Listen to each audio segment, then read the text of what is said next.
You may be wondering why I am back to trying to kill the iron golem. Well, we both know that eventually I've got to kill them for iron, unless I want to dig deep down into the earth. But I do see some easy iron walking around, and I think, why can't I have it?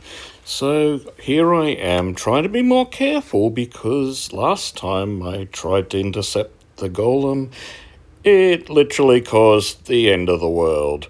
So this time I'm being a lot more cautious and I'm going back to what I know works, where I just pretend it's the sand that gets him and that I have nothing to do with it.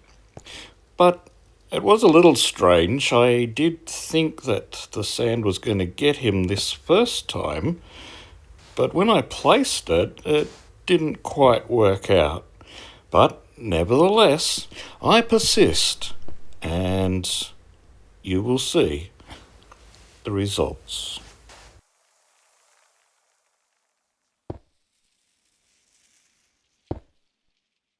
A bit more sand is needed, but that's fine because we're in the desert.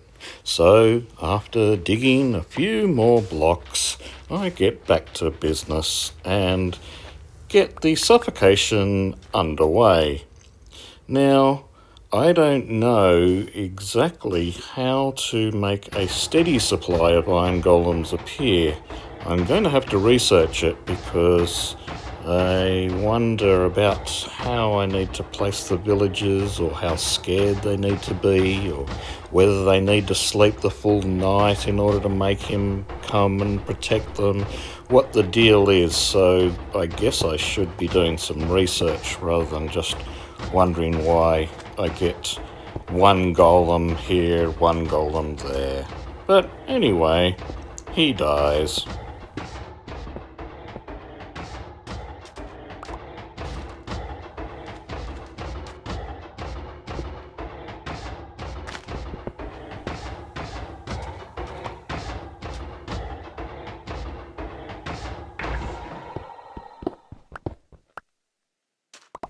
After collecting the iron, it's back to the village and doing some chores around the place. But basically, while keeping an eye on the sun, I'm trying to build up the walls and make a compound, something to protect us.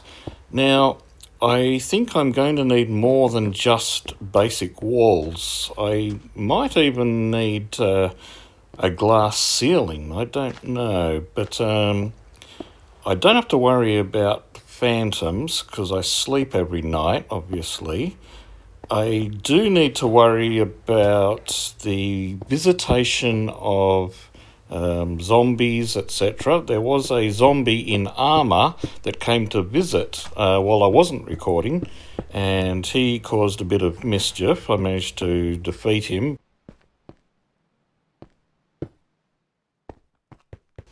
I'm about to make a rather tough decision because it seems that some of the villagers don't want to be protected and they won't even come into the compound at night. And so they just sort of dilly-dally, wandering around the desert. I've given them ample opportunity, but I can't keep this wall open. I need to secure this place, and if they want to stay on the outside, so be it. They can be acting like a bunch of nitwits. I will protect those that are within my compound.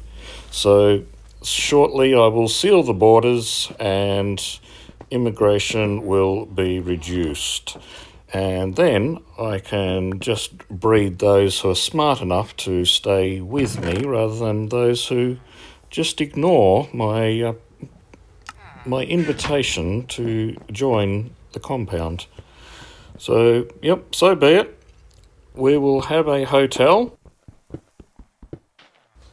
After grabbing some bales of hay, I decide to sell it back to the villagers. So, what I'm going to do is actually, I'm going to bring the wheat field inside. In hardcore, everything grows so slow. Oh man, I did start tilling a few blocks you'll see soon over by the water. But I think I'm going to break down the top of the well and turn that well into an irrigation source and have a small wheat bed growing around the well.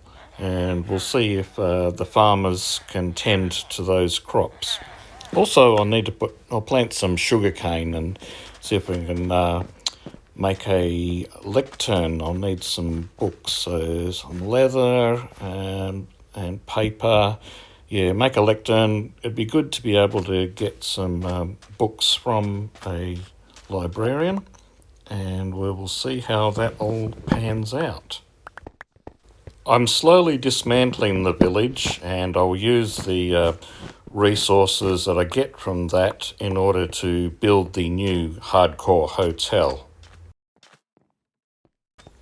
Time to set up the wheat field within the compound, and there's a trader that just is refusing to despawn. I wonder if we could hang him outside as a distraction for the night mobs. Anyway, yes, I'm going to set up some basic irrigated dirt blocks. I can't even speak. What's going on? Do I need more coffee? Thank you, Coffee, my old friend. Yes, so I'll get a roof going, I assume, and I'll also be going mining. I've started a mine and digging down. I've already reached down to the iron level of Y16, but I do want to go right down to the bottom. And when I could ignore that desert temple no longer, I decided it was time to see what was down at the bottom. I also knew that I needed to be rather cautious because hardcore is a very unforgiving setting.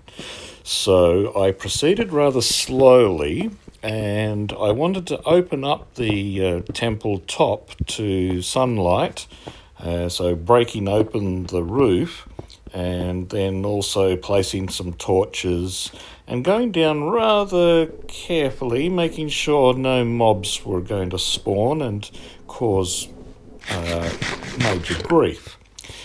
Now, I'm at a bit of a crossroads deciding what type of hotel to build. If you have any ideas, that would be great. But I'm not seeing that it looks like a hotel if I have all the beds next to each other. Maybe I should give them little rooms on different floors, so I could build up in a sort of tower or 3 or 4 stories and make a little hotel lobby and things like that. I could really go for it, but I don't know.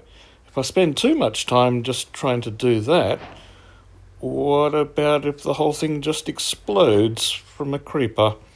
Yes, that would be rather sad. We will see.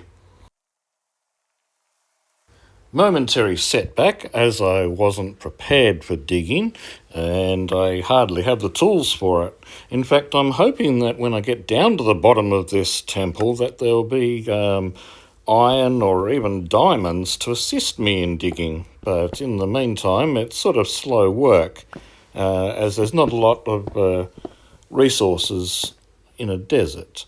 But my mine is proceeding smoothly, and I think I should have a supply coming online very soon.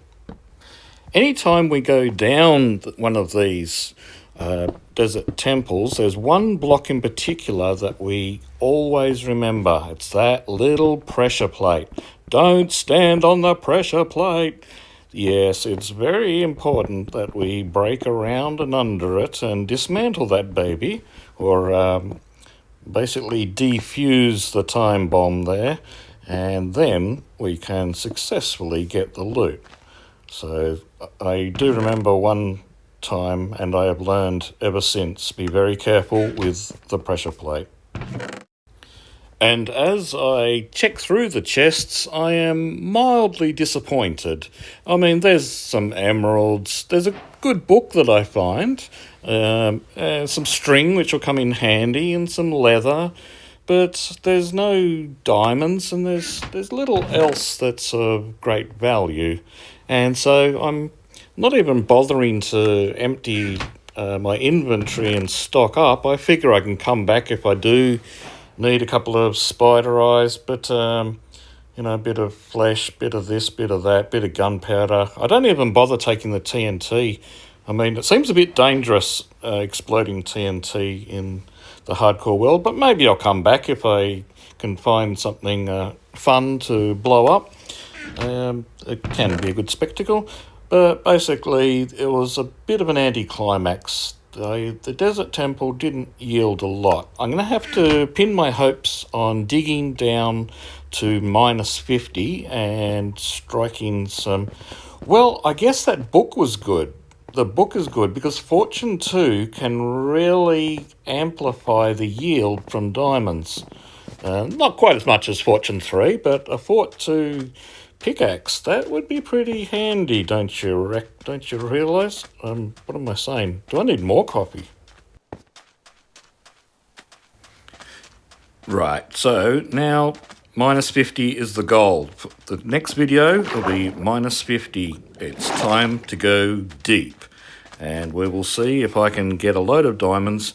But first, I'm hoping to be able to make an anvil and get Fort 2 before I get the diamonds. I think that's probably the smart thing to do, don't you think? Anyway, any advice would be greatly appreciated as I struggle on in this hardcore environment.